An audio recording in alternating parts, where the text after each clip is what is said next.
আসসালামু আলাইকুম। আমি tasmihajannat। আশা করছি সবাই অনেক ভালো আছেন। তো আজকে আমি আপনাদের সাথে শেয়ার করব কিভাবে without any kind of makeup brush আপনি একটি ব্রাইডাল আই মেকআপ লুক করতে পারবেন। আপনি চাইলেই খুব সহজে এইরকম টাইপের একটি আই লুক করতে পারবেন। তো চলুন দেখিয়ে দিচ্ছি আমি কিভাবে আমার এই আই লুকটি কমপ্লিট করেছি। তো প্রথমে আমি আমার চোখে কনসিলার অ্যাপ্লাই করে নিচ্ছি এবং দেখতেই পাচ্ছেন যে আমি আমার হাতের ফিঙ্গার দিয়ে কনসিলারটিকে ব্লেন্ড করে নিচ্ছি এবং সেই সাথে লুজ পাউডারও লাগিয়ে নিচ্ছি হাতের ফিঙ্গার দিয়ে।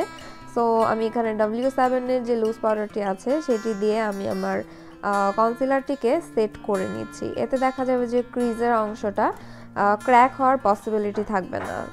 তো এখন আমি ফোকালিউরের ওনার প্যালেট থেকে অরেঞ্জিস টাইপের এই শেডটি নিয়ে চোখের উপরে ট্রানজিশন শেড হিসেবে ব্লেন্ড করে নিচ্ছি। সো আমি ট্রাই করছি যে এই ব্লেন্ডিংটা প্রথম থেকে শেষ পর্যন্ত দেখানোর, যাতে আপনাদের বুঝতে সুবিধা হয়। সো এই অরেঞ্জ কালারের শেডটিকে এখন আমি আমার চোখের পুরোটা চোখে ব্লেন্ড করে দিচ্ছি। উইদাউট এনি ব্রাশ কিভাবে ফুল ফেসের মেকআপ করা যায় ভাবছি আমি, তাও একদিন আপনাদের সাথে শেয়ার করব। তো তার জন্য কিন্তু এই ভিডিওটিতে একটি লাইক দিতে ভুলবেন না। তো এখন আমি ফোকালিউরের সেম প্যালেট থেকে এই রেড কালারের শেডটিকে নিয়ে আমার সেকেন্ড কালার হিসেবে চোখে ব্লেন্ড করে দিচ্ছি এবং এই ব্লেন্ডিং প্রসিডিউরটা আমি চেষ্টা করছি প্রথম থেকে শেষ পর্যন্ত দেখানোর জন্য। আমার আসলে ঠান্ডা লেগেছে, হয়তোবা আমার কথা শুনতে আজকে আপনাদের একটু অসুবিধা হতে পারে, তার জন্য আগে আমি সরি বলে নিচ্ছি।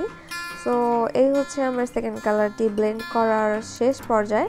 সো আমি এখন আবারও সেম প্যালেট থেকে এইরকম একটি মেরুন টাইপের শেড নিয়ে আমার চোখের আউটার কর্নার থেকে শুরু করে ব্লেন্ড করে দিচ্ছি এবং এই মেরুন কালারের শেডটিকে আমি ট্রাই করব আমার আউটার কর্নারে এক্সটেন্ড করে দেওয়ার জন্য এবং এটাকে আমি আমার চোখের ক্রিজের নিচ পর্যন্ত ব্লেন্ড করে দিব।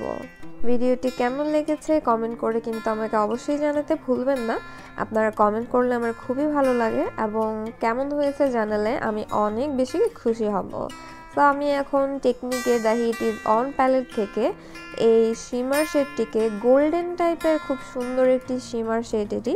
সো এটাকে এখন আমি আমার চোখের এই অংশটাতে অ্যাপ্লাই করে নিচ্ছি। সো আমরা যেরকম কাট ক্রিজ করি, সো কাট ক্রিজ করতে গেলে দেখা যায় যে এখানে কনসিলার অ্যাপ্লাই করতে হবে। আমরা ব্রাশ দিয়ে ফার্স্টে কাট ক্রিজ করে নিই, তারপর হচ্ছে শিমার শেডটিকে অ্যাপ্লাই করি। সো আমি এখানে কোনো ধরনের কাট ক্রিজ করিনি, আমি এই মেরুন কালার শেডটির উপর দিয়েই গোল্ডেন কালারটিকে ব্লেন্ড করে দিয়েছি কাট ক্রিজের মতো করে এবং মেরুন কালারের শেডটি নিয়ে আউটার কর্নারে ব্লেন্ড করে দিয়েছি। এতে দেখা যাবে কোনো হার্শ লাইন থাকবে না। আর এখন আমি আমার ট্রানজিশন শেডটিকে নিয়ে চোখের লোয়ার ল্যাশ লাইনে ব্লেন্ড করে দিচ্ছি। আর দেখতেই পাচ্ছেন এই কাজটিও আমি আমার ফিঙ্গারের সাহায্যে করছি। সো ব্রাশ যে ম্যান্ডেটরি তা কিন্তু নয়। এখন আমি মেরুন কালারের শেডটি নিয়ে আবারও এই ট্রানজিশন শেডের উপর দিয়ে ব্লেন্ড করে দিচ্ছি। সো এই মেরুন কালার শেডটি দেখা যাবে যে এই আই মেকআপটিকে খুবই গর্জিয়াস করে তুলবে। সো এখন আমি রিমেলার ওয়াটারপ্রুফ কাজলটি অ্যাপ্লাই করছি। কাজলটিকে আমি লোয়ার ওয়াটার লাইনে এবং আপার ওয়াটার লাইনে অ্যাপ্লাই করছি এবং আমার অ্যাপ্লাই করা শেষ হয়ে গেলে ফিঙ্গার দিয়ে আমি মেরুন কালারের শেডটি আবারও নিয়ে চোখে আমার যে ব্ল্যাক কালারের কাজলটি দিয়েছি তার সাথে ব্লেন্ড করে দিব এবং ফিঙ্গারের সাহায্যে আমি আমার চোখের ইনার কর্নারে এবং আইব্রো বোনসে হাইলাইটার অ্যাপ্লাই করে নিয়েছি। এখন আমি আইলাইনার অ্যাপ্লাই করে নিব আর এখানে আমি ল্যাকমির আইলাইনারটি অ্যাপ্লাই করছি। সো আমি চাচ্ছি যে একটি ব্রাইডাল আই লুক করতে, দ্যাটস ওয়াই আমি আইলাইনারটিকে বোল্ড করে অ্যাপ্লাই করছি এবং উইংটিকে এক্সটেন্ড করে দিচ্ছি এবং ইনার কর্নারটাকেও আইলাইনার দিয়ে এক্সটেন্ড করে দিচ্ছি। এখন আমি মাস্কারা অ্যাপ্লাই করে নিচ্ছি চোখের আপার ল্যাশ লাইন এবং লোয়ার ল্যাশ লাইনে।